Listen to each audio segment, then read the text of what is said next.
Hi, everyone. Good afternoon. Thank you so much for joining us today. As we wait for all the folks to pop into the Zoom room, please feel free to get some energy going in the chat and let us know where you're Zooming in from today. We'd love to hear from you. As we get started, I just want to let everyone know that all attendees are automatically muted, and we just ask that you stay that way until directly invited to unmute. As we go through the presentation today, please know that questions can come through the Zoom chat at any time. We'll be monitoring that, and we'll make sure to do a little curation and capture those through the chat. Thrilled to have all of you here. I know that we have a very broad audience today and want to share that for those of you who might be less familiar with the Women's Philanthropy Institute, I'd like to do a little plug for our symposium, which is actually taking place in Chicago in exactly 1 month. 4 weeks from today, March 28th and 29th. The team will drop the link in the chat, and we encourage you to learn more and register for the WPI Symposium. Our theme is All In, All Rise, and we would love to see you there in Chicago. But let's go back to what we are to talk about what we are here gathered for today. And I want to acknowledge and thank our panelists, Jennifer Ching, Executive Director of the North Star Fund, Isabel Layton, Executive Director for the Donors of Color Network, and Mac Lyman, Board Co-Chair for Resource Generation. And we are excited to launch this new research report, Moving Money and Shifting Power for Social Justice, Voices of Wealthy Next-Gen Donors. This research is a little bit outside the norm for the Women's Philanthropy Institute. Most of our research in recent years examines women as donors or giving to women's and girls' causes. Now, this report is not explicitly about women donors, but it touches on many areas of interest to WPI. Giving by young, wealthy donors, giving by LGBTQ+ donors, giving to racial and social justice, intergenerational wealth and giving dynamics, and giving to address problematic ways in which wealth was earned. And with that, I want to introduce Dr. Elizabeth Dale, who led this study. Dr. Dale is Associate Professor of Nonprofit Leadership at Seattle University. And last year, during her sabbatical, she joined the Women's Philanthropy Institute as our visiting Eileen Lamo-Guerra Fellow and a visiting Associate Professor. This is just the latest collaboration that Elizabeth has undertaken with WPI. Her qualitative approach to questions about identity and philanthropy adds so much depth to the research around women and philanthropy. Elizabeth, thank you for your partnership, and please start us out with a brief overview of this research. Thanks so much, Jeannie. To understand social justice giving by younger donors, we interviewed members and alumni of the donor network Resource Generation. Resource Generation is a donor membership organization that was founded in the mid-1990s to provide donor education, organizing, and a giving community for young people ages 18 to 35 with class privilege. Their mission is to organize young people with wealth and class privilege in the US to become transformative leaders working towards the equitable distribution of wealth, land, and power. While anyone is welcome to join Resource Generation, and the organization does include members from different socioeconomic classes, they define having wealth as being in the top 10% of net wealth for young people, 18 to 35, whether through personal income, personal net financial assets, or access to family wealth. So last year, from April to September, we conducted 28 interviews with Resource Generation members and alumni. Most participants were white, identified as female, many identified as queer or part of the LGBTQ community, and most had net worth of at least $1 million. This sort of qualitative data is really helpful when we want rich, detailed information about a certain topic. But it's also important to remember that these findings are based on a relatively small group of people and may not apply to everyone, even other wealthy, young, social justice-minded donors. So let's dive in. One major contribution of this study is to get closer to a definition of social justice philanthropy. Social justice philanthropy is often defined as funding that benefits underserved communities and is directed toward long-term systemic change. For our study participants, social justice philanthropy is an attempt to reconcile the gap between the world in which wealthy donors operate today and the values they hold for a more equitable future. It's a framework of understanding wealth, systems, class, and privilege that informs a donor's giving. Defining what social justice philanthropy is can be complicated, but our interviewees had the how in common. These 6 practices were typically enacted with this group's giving. First, they seed power. They were aware of their influence as donors in relationship with nonprofits. They relinquished control in these relationships by doing things like making unrestricted gifts or declining detailed stewardship and grant reports from the nonprofit. Second, they worked to be transparent, often by providing consistent support over multiple years to organizations. And they were open about their resources and their willingness to be approached with asks for support. Third, they looked to empower others. They gave to organizations that centered marginalized individuals or communities as leaders and decision makers, relying on the expertise of people who are doing the on-the-ground work. Fourth, they seek to change systems. They saw making long-term transformative gifts to dismantle systems of oppression as a key element of their social justice philanthropy, as opposed to giving to direct services for those in need. Fifth, they give with their whole selves and saw money as just one aspect of their generosity. For example, they fundraised from their families and peers, served on boards, gave time, and invested their assets in non-traditional ways, like investing in community loan funds that deprioritize making more money. Sixth, and finally, they challenged themselves. This group of donors described an ongoing desire to learn and stretch themselves.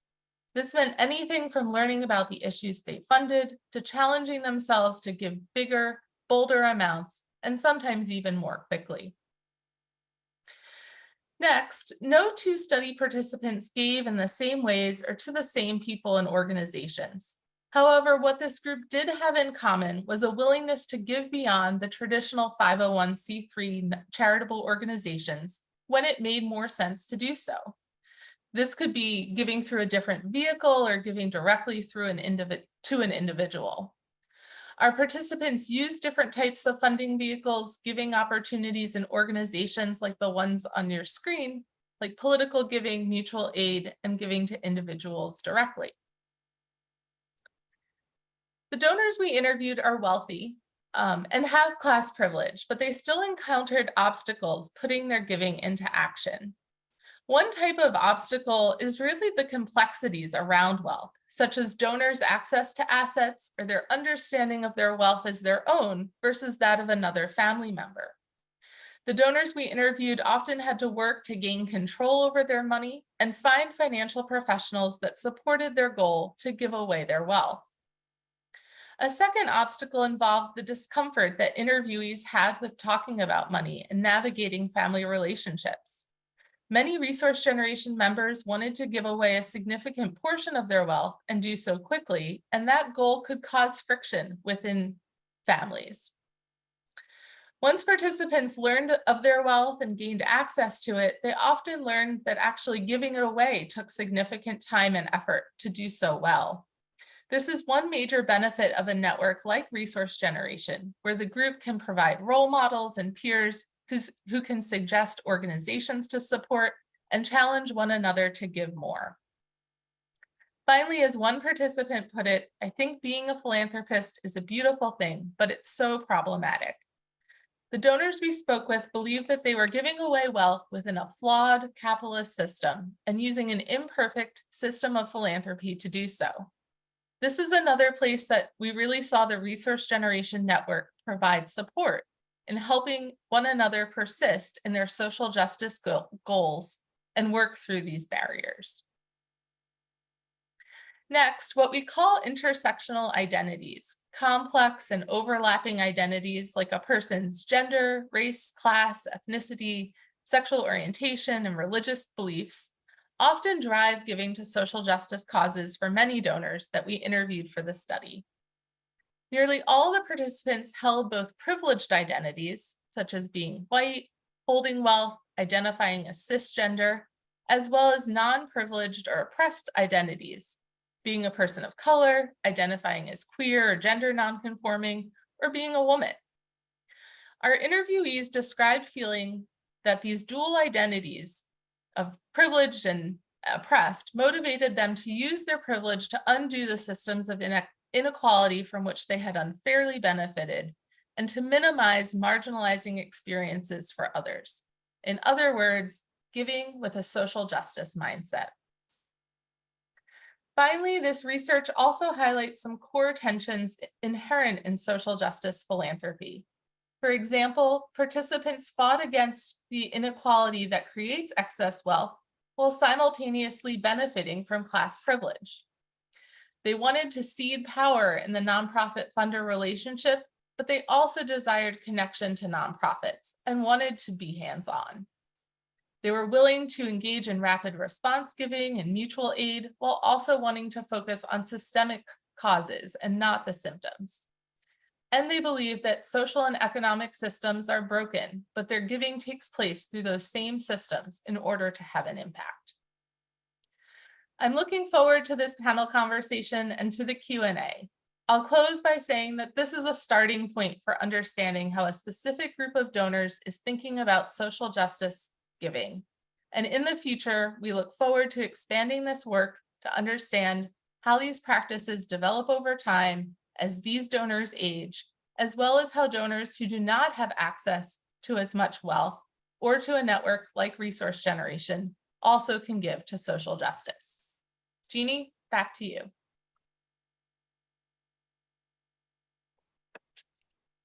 Elizabeth, thank you so much for the recap of the report, and Jackie was kind enough to put in the chat a link to the full report along with some infographics that help curate the findings. And so we're really looking forward to having a very dynamic conversation with this amazing panel. And I can't thank all of you enough for joining us this afternoon.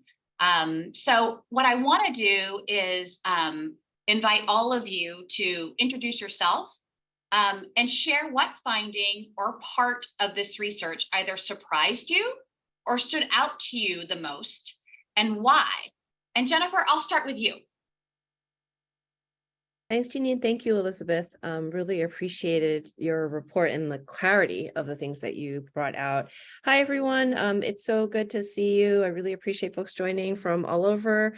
My name is Jen Ching. I'm joining you today from Brooklyn, New York, where we got our first snow after a very long winter drought. Yet another climate change phenomenon I didn't know actually existed. I have been the executive director at a community foundation. We call ourselves a social justice fund called North Star Fund for almost 6 years. I know there are some folks on this call who actually have a longer relationship with North Star Fund going way back, including my co-panelist, Isabel, and I appreciate you all being here. North Star Fund was actually founded over 40 years ago by a group of New Yorkers who were coming into inherited and professional wealth. And they were actually surveying the landscape of sort of how they were coming into their giving. They were all at the time fairly young, and they didn't want to actually replicate the family foundations and the family giving processes that they saw laid out before them. And so this group created North Star Fund with two purposes. One was to create a community that raised and moved money directly into grassroots movements that were working on social justice issues of the time. And the second was to be a community that talked about how to do your giving while ceding power. And so for really since our entire fund's history, we have been a living experiment in a tiny corner of philanthropy about how to organize people across race and class, but particularly individuals with wealth, like how to organize people to give more to social justice movements and to be transformative actors in that process, and to really think about what it means to be a responsible funding partner for social justice spaces. What does it really mean to move dollars responsibly and to be not just an ally, but a core support for social justice work? And actually, there's three quick things that I'll just share that I really loved about this report, and I really look forward to speaking about all of these questions in depth. The first is that I think we live in times where the word social justice is very confusing. It means many different things to many different people. And so I really love the clarity of this report to really land on what social justice actually means, that it is about giving towards work that is about transformative systems change, and that social justice is not a closed space of wokeness, like you're either in or you're out, you either know the jargon or you don't, but it actually is this really incredible invitational space where we ourselves can become transformed in the process. And that really leads me to the second and sort of third thing that I really appreciated about this work and that stood out to me, particularly from my vantage point of being at North Star Fund, which is people who engage in social justice philanthropy, I think, automatically end up engaging in themselves wholly, Elizabeth, as you said. And that means it really complicates the landscape in our relationship with money, power, and privilege. And we are becoming transformed in that process. And I really loved the report's discussion of how practicing social justice philanthropy leads one into challenging oneself. I think we have an assumption sometimes in philanthropy that philanthropy, at least the little p, is a place that's meant to just make us feel good, when really philanthropy should be the safest place for us to make ourselves feel very uncomfortable. It should be the place where we are challenging and asking ourselves some of society's hardest questions and our role, and what are we really willing to give up and move, and how are we becoming more transformative actors in the process. And the discomfort that I have seen spaces like Resource Generation, Donors of Color Network, uplift in people as a way of saying this discomfort is actually where the wonderful work is. That is where the future lies for us. I think that's one of the most powerful results of being a practitioner in social justice philanthropy. I couldn't agree with you more. And it's one of the reasons I love the study of philanthropy. It is this idea that it is complex.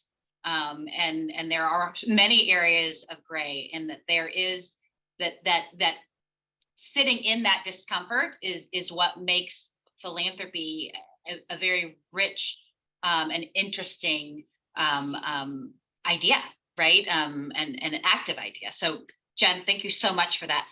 I'm going to ask the same question of you, Mac.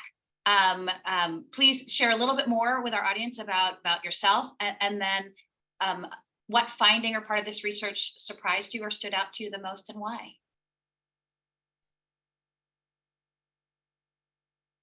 Yeah, thank you. Hello, everyone. My name is Mac Lyman. I'm calling in from Denver, Colorado, from Cheyenne and Arapaho land today. And I currently hold an alumni seat on the Resource Generation Board of Directors. I joined Resource Generation as a young person in 2005, and have been following Resource Generation and been organized by Resource Generation for all of these many years since.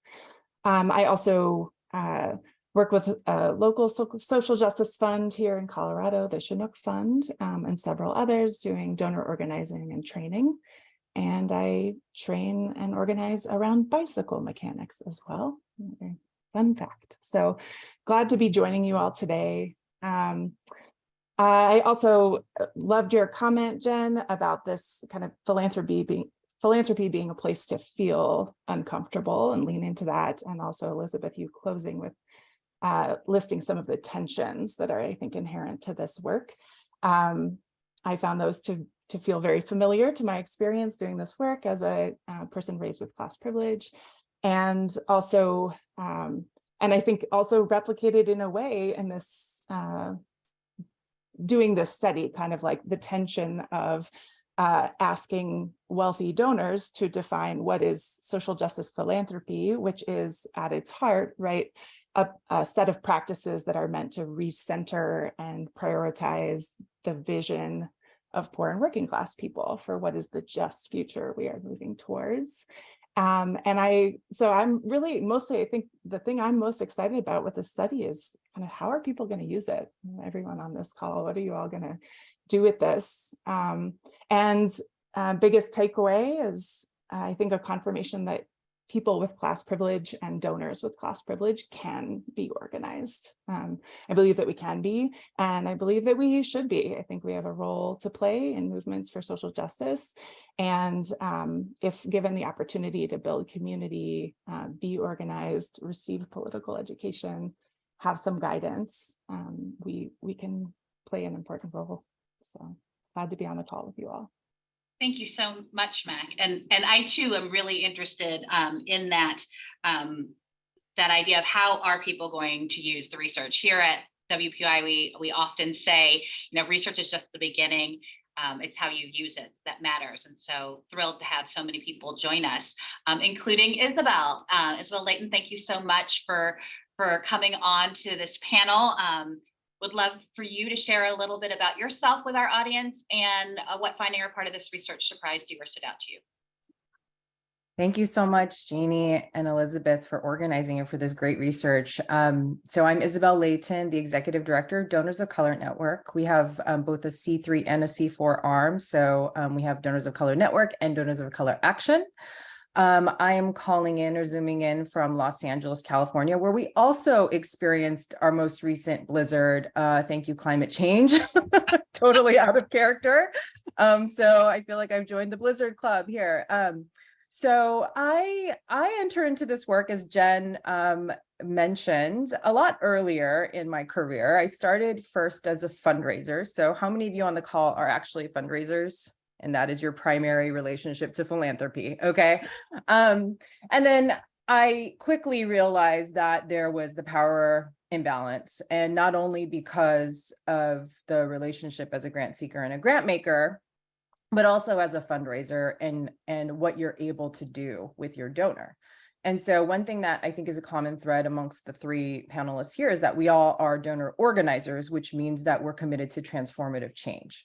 So I'm very excited about this report, Elizabeth. It's a fantastic summary of, I think, the anecdotal stories we have all heard on this panel over the last couple decades, and really speaks to what the power of donor organizing can look like. So those of you as fundraisers who may need to make a case for why you need to do that more transformative investment in working with your donor beyond cutting a check, I think this report really helps to illustrate what the benefits are.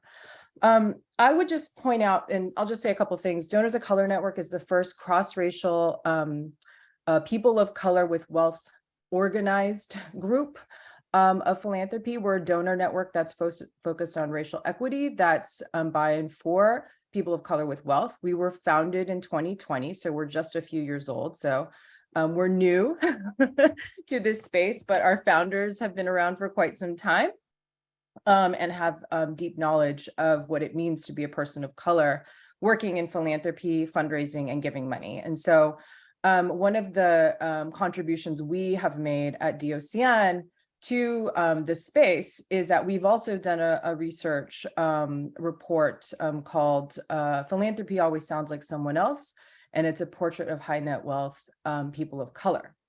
And I bring this report up just as a resource for you on the call, because in a lot of ways, it's going to be very interactive with the conversation you'll see in this report that Elizabeth has authored. And I'm going to illustrate with a quote from our report. So if you were to look at the report that WPI just published, you'll see on page 16, there's a piece that says, a quote that says, interviews' views about their own identities and roles in the world can be summarized as follows. Wealthy individuals hold immense unearned power in society due to their class privilege and also by virtue of other dominant identities they hold, for example, white, male, cisgender. And participants' class privilege, i.e., having inherited wealth and or growing up with a wealthy family, acted as an insulation to experiencing possible marginalization due to also holding other traditionally non-dominant identities. That quote continues. By contrast, where Donors of Color Network enters into this space is through this quote, which I will drop in the chat. This lack of financial literacy is a huge deficit, especially in poor communities. I'm not poor, but I'm not rich. Even though objectively, yes, we are. It's more an internal sense of things. We have had to learn to live very frugally because in truth, we don't have and haven't had the opportunity to enjoy multi-generational wealth.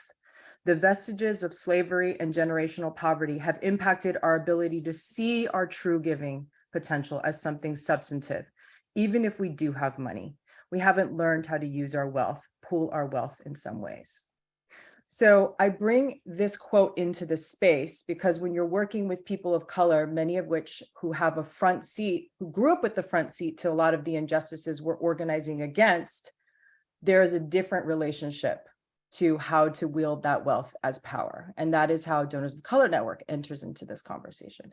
And so I wanted to bring this up as a place to show where my contribution to this conversation will look like.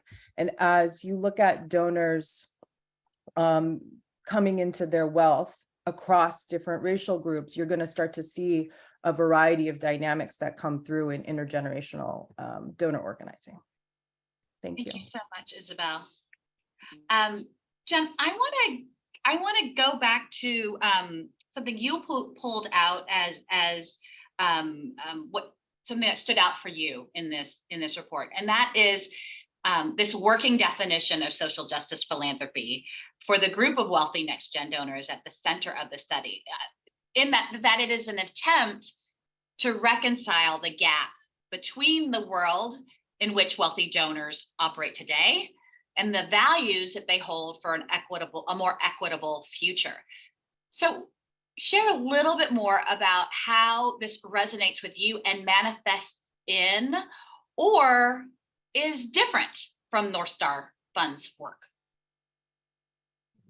Yeah, there's a number of different entry points I think that we could have this conversation, but one thing that's really standing out for me right now is, when North Star Fund was founded and for, I think, a pretty significant time of its existence, I think the thinking was, if we build it, they will come. So if we build something that smells like a community foundation, quacks like a community foundation, looks like a community foundation, people will just sort of gravitate towards it because we are funding grassroots work and we are, standing for slightly different principles and practices, but we don't have to necessarily be super transparent about all of that. We're just creating the container, and then this is the container, and folks will find their way. And what I think is the shifting difference as times become more urgent and as places and practitioners like Donors of Color Network and Resource Generation emerge and have given us more tools and spaces to have these difficult conversations, is that model, it doesn't work. We all have to be, as Isabel stated, organizers. And so the tools of organizers thinking through who are the communities that we are working with, who are the voices that we are trying to uplift, what are the justice points that we are trying to make transformative impact on, and then what are some of our practices and goals, like reducing harm, resourcing margin, shifting power, dismantling systems, right? All the things, Elizabeth, you shared in your report. Like, if we put these in our toolbox of how we actually work, then we're really disrupting what a foundation, what any collective or collaborative of people who are trying to give away money are capable of and should be doing, right? We become instead folks who are actually trying to change money systems and move money in a very different way. And that, I think, speaks to a little bit to how North Star Fund has grown and changed and refined our own relationship with our mission over the years, that particularly now we really view ourselves all as organizers, and that we are really trying to transform money systems. And we are in that process having to be accountable to the organizers that we support, but that also means that we have to be really transparent about all of these things, all of our animating values, how we operate, why we make the decisions we do. Like, it's really trying to peel back the traditional opacity of philanthropy, that philanthropy is not meant to be giving behind closed doors. It's really a public act. It's a public structural act. It's the movement of money in a system that operates within multiple broader systems. And it's our responsibility as practitioners within that space who are looking to change other people's and institutions' behaviors to both offer tools and spaces to do that, learning communities, action communities, but to also do so in a way that is invitational. And the only other thing that I want to add to Isabel's point about sort of the differences of how different communities of wealth approach their wealth is, I will say one thing that also stands out for me is that the findings of this particular report are things that we see across race and class about how people navigate with discomfort anytime there is the opportunity to aggregate and move money.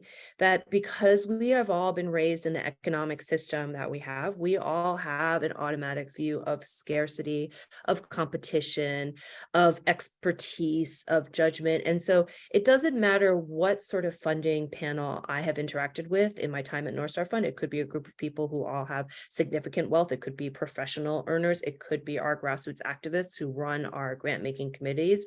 There is always an automatic retrenchment to a space of this is all we've got, and therefore we've actually got to really think about how the most restrictive use of these funds first can be.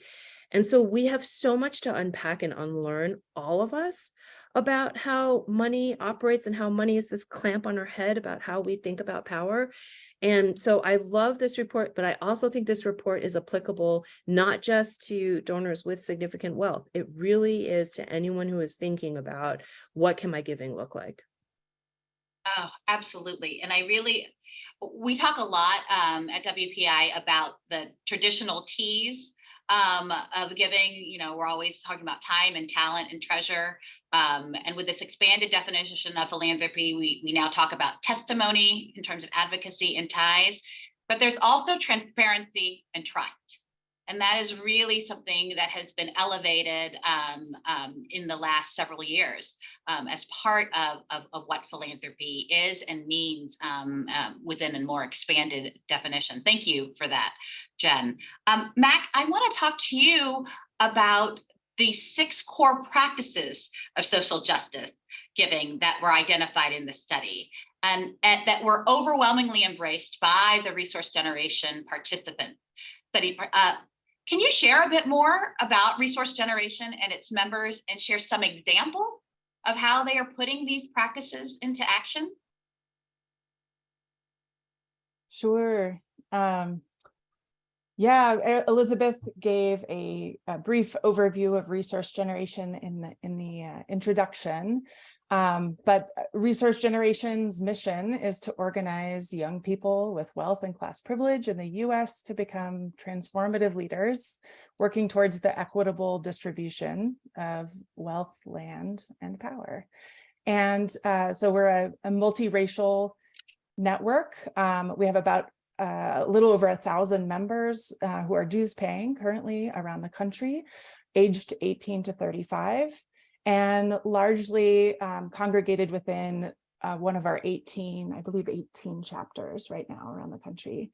So all of those, the kind of the pillars of our organizing or pieces of our work include political education and breaking isolation. That often looks like people coming together within chapters within a region or within a city and participating in discussion groups, education groups, learning about intersections of race and class, conversations about reparations, about redistribution, and being able to dive in together into learning about the stories of their own wealth accumulation and also like how wealth has moved within racialized capitalism in the United States and abroad. A second piece of what we do is a lot of storytelling and culture shift. So learning how to tell those stories or retell those stories that we may have been taught about kind of our the bootstrapping story of how the wealth was accumulated, and really interrogating this kind of like myth of meritocracy, about class and classism, trying to untangle a lot of the confusion that is really rampant in our culture, right? About what is class, what are the differences, what are the indicators, so that we can understand that more. And also really interrogating questions about what is risk really, and in what ways are we situated to maybe take more risk, to tell these stories, and especially to be organizing people within our own networks, our families, people within philanthropy, other spaces or institutions where we may have access to fellow people with class privilege, to break down those stories, break down the myth of meritocracy, and help people to understand that this class system is harmful to all of us. A third piece is around social justice giving, of course, and transformative investing, moving money. We use a tool we call the redistribution pledge. And in 2022, members of Resource Generation who completed the pledge moved over $100 million to social justice organizing, and have made commitments to do much more than that in the future. So we're really excited to be able to organize people to move money, and especially, as I think showed up in this study, to be really looking at the how are we moving money in addition to where. And then the fourth piece of our organizing is, especially within the last 5 to 10 years, building out our ability to have members participate in local and national strategic issue-based campaigns. We also launched a C4 wing in recent years. And those campaigns have looked like many different things, but including campaigns to tax the rich, campaigns to end student debt, to participate in student debt forgiveness, expand universal pre-K, any types of, and many of the policies that show up in platforms, like with folks from our national partnerships at the Movement for Black Lives and the Center for Popular Democracy. So how can we be organizing our base to participate in those campaigns as donors, but also as people who are organizing, who are leveraging all of our different access, our stories, and also our bodies, putting ourselves out there to be a part of these campaigns for systemic change. Thank you so much for sharing more about that work and the process of what Resource Generation members go through. What I like to call experiential philanthropy. That is that really putting yourself in that space to really understand in a much more holistic way. And so that brings us to something that came out in the report around understanding the interconnectedness of our identities as donors. So, it's gender, right, race, class, ethnicity, sexual orientation, and religious beliefs all inform who we are and of course how we give. Isabel, I want to ask you in particular, with that understanding, but then something else that you brought up earlier, that the report is a major step forward in understanding a specific group of donors who are more diverse in some areas than others. And many speak about inheriting wealth rather than earning it, ceding power or being in a privileged position. And then, of course, intergenerational wealth, experiences that may not overlap with other social justice donors and activists. And certainly, as you already talked about, may not be for the situation for all donors. And so as you lead the Donors of Color Network, how are you thinking about these issues? And how can this study be a starting point for exploring this broader world of giving to social justice, especially in this understanding of the intersectionality of all of our identities? Thank you for this question, Jeannie. I really appreciate this conversation because it's, for folks who are really thinking about a variety of different strategies. I think this is one where Donors of Color Network basically takes it from two levels, right? One is we talk about our individual, personal giving practices, right? So a lot of the research findings resonate with how our members and actually their children are thinking about giving together. And so I think a lot of those questions around scarcity, for example, that Jen brought up, right, are really core to how our members want to build intergenerational philanthropy in their practices. In some cases, what we're up against is really a conversation around the racial wealth divide. And for the folks who are earners and have this position where they have crossed into a socioeconomic class privilege that enables them to now have the ability to give, they want to be able to have that conversation with their kids, knowing that the work is not done. We are not in a position to see the power that we got as people of color who now have a seat at the table. And that is across different sectors, right? Because a lot of our donors and our members are sector leaders, business leaders. Some of them are actively participating in giving strategies that are outside of what we would consider social justice philanthropy, but very directly address racial wealth divide. How do we bridge that? How do we bring those experiments into social justice philanthropy? Because a lot of what they're focused on are still very basic needs. And so really having the conversation that says, how do we balance our philanthropy to be able to sustain the movement that we're building from the social justice perspective, while also addressing this very real racial wealth divide? And there's a lot of different ways to do that, right? There's a lot of the practices that that were outlined in the RG focused space, I think are really relevant for a lot of the intergenerational conversations. But also, if you take it from the perspective of the generation that has already accumulated their wealth, they want to see how to leverage their power.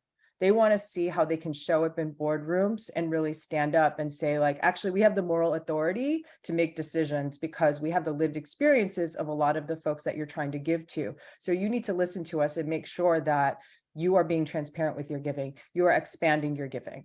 And going in that direction is something that really feels powerful, brings communities to a place of thinking more expansively, and also has been effective. So I'll just name one example that I think Donors of Color Network has been most known for. One of our early initiatives is the Climate Funders Justice Pledge. Because of the relationships of our members, we were able to launch this initiative to hold accountable the top 40 climate funders to give their resources to environmental justice groups. So the first part of the pledge that we put out was to say, we need you to be transparent with where the money's going. And then second, we need you to increase the amount of money that's going to BIPOC-led environmental justice groups. So within 1 year, we were able to set a baseline of $100 million just by coming to the table with our relationships. And there's still so much more work to do, but at the very least, we've started the organizing process, right? So I think when you start to look at the positional power of folks like Donors of Color who have business leadership and sector leadership, and combine that with the social justice philanthropy that we're hearing about from the communities that were the individuals who are featured in this report, we actually expand our toolkit for leveraging and redistributing this type of power. Thank you for that. So important, such important work. I want to lean into the tension piece of this, Mac. So again, coming back to this report's wording definition of social justice philanthropy as an attempt to reconcile the gap between the world in which wealthy donors operate and their values for a more equitable future. How do you see this tension playing out in the philanthropic world today, and what strategies do you think could help bridge this gap?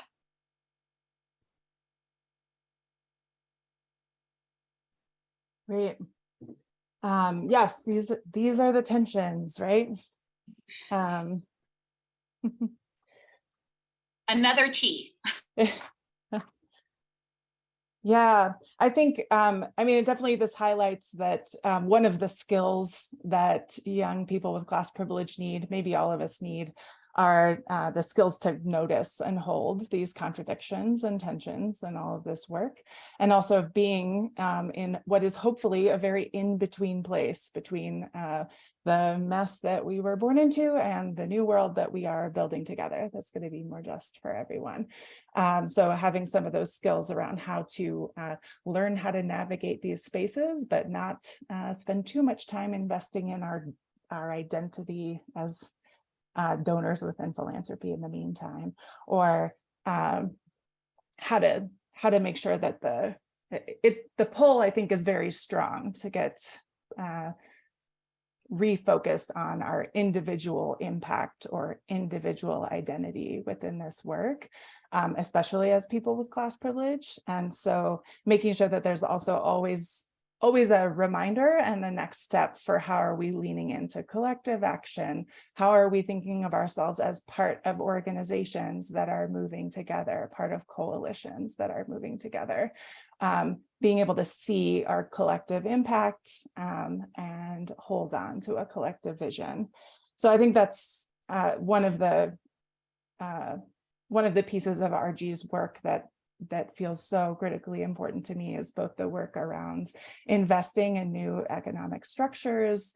I love to see that in the report, it shows that people are open to, committed to, and investing in alternative types of alternative investments, divesting from the stock market, reinvesting in solidarity economy investments, pushing philanthropic vehicles in their families or elsewhere to do similar work, right? Because we can commit to redistributing $100 million every year, but the way that our financial structures exist is that they will just kind of funnel that money back to the wealthiest people eventually anyway, unless we're changing those systems. So making sure that that's part of the process as well, and that we're doing that with movement partners who have a view that is going to be very different from me as a wealthy donor of what are the changes that need to be made to institutions, to policies, and to financial structures so that those can change along the way.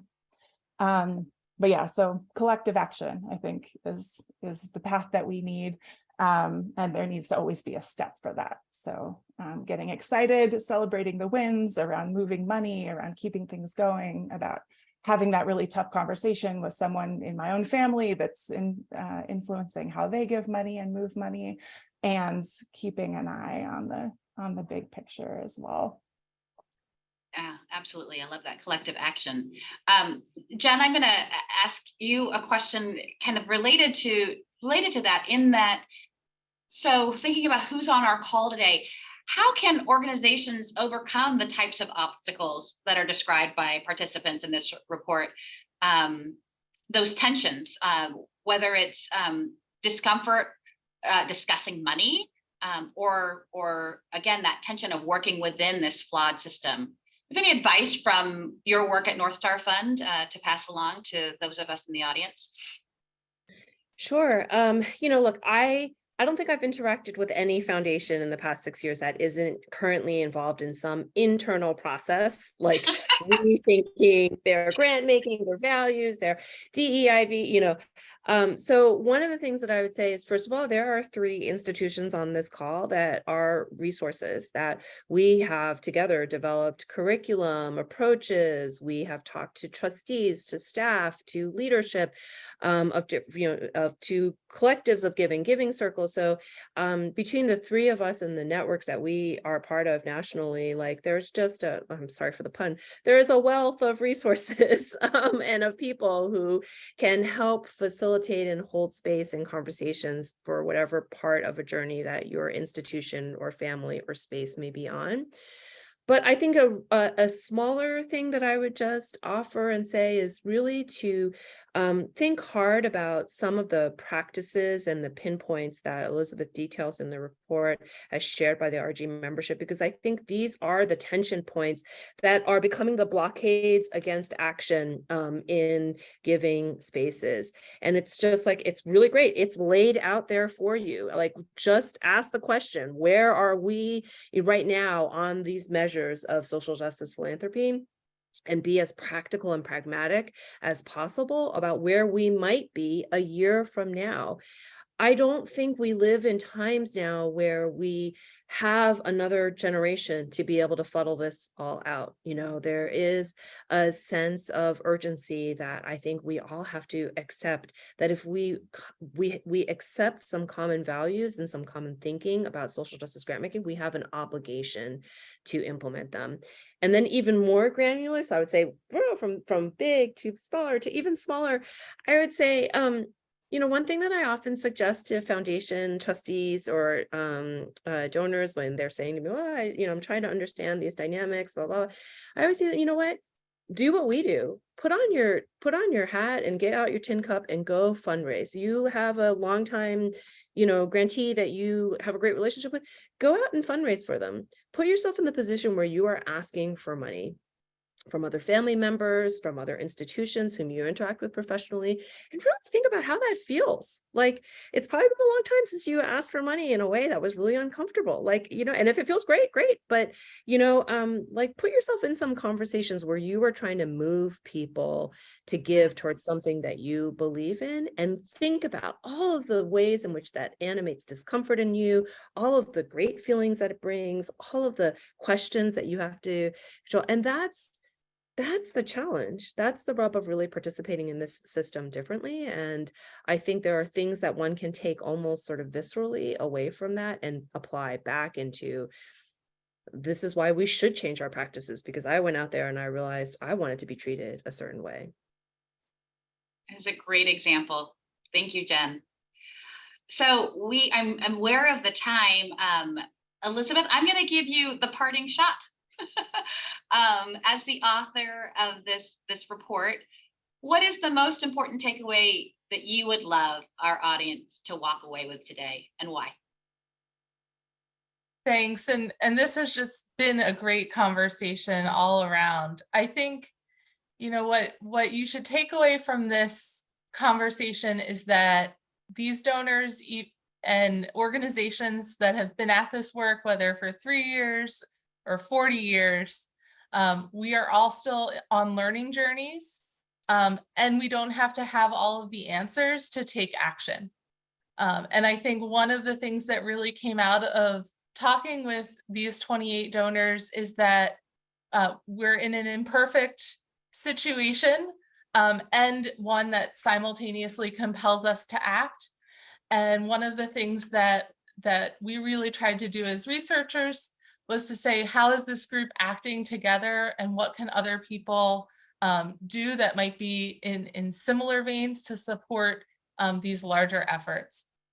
Social justice is a large umbrella. There's lots of causes underneath it, but they are all ultimately about rethinking our relationships with resources and power, and shifting those resources and power, and that there's a role for each of us to play in that work.